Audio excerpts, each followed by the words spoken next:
पण माझा संबंध नव्हता।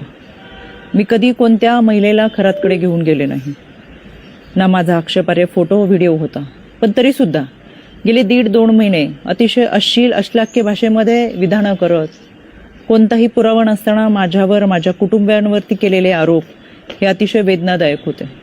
आणि म्हणून आता ही माझी लढाई कायद्याच्या चौकटीतून आहे।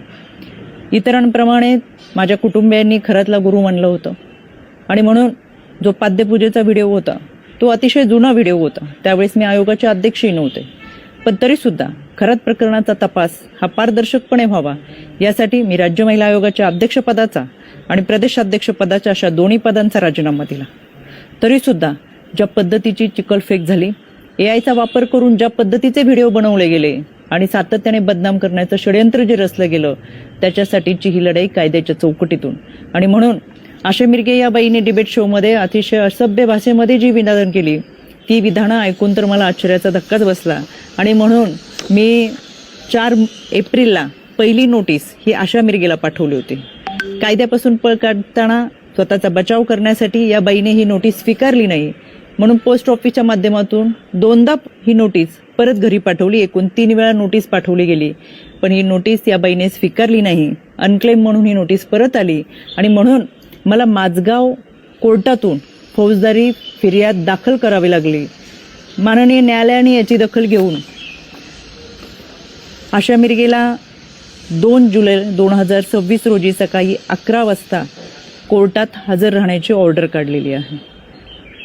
त्यावेळेस मी देखील हजर असेलच, कारण की हा लढा आता स्त्रीत्वाच्या सन्मानाचा आहे। यामध्ये आशा मिरगेप्रमाणेच इतर काही महिलांनी देखील कोणताही पुरावा नसताना अतिशय बेताल विधानं केली, सातत्याने बदनाम करण्याचा प्रयत्न केला, आरोप केले। कोणताही पुरावा त्या सादर करू शकला नाही।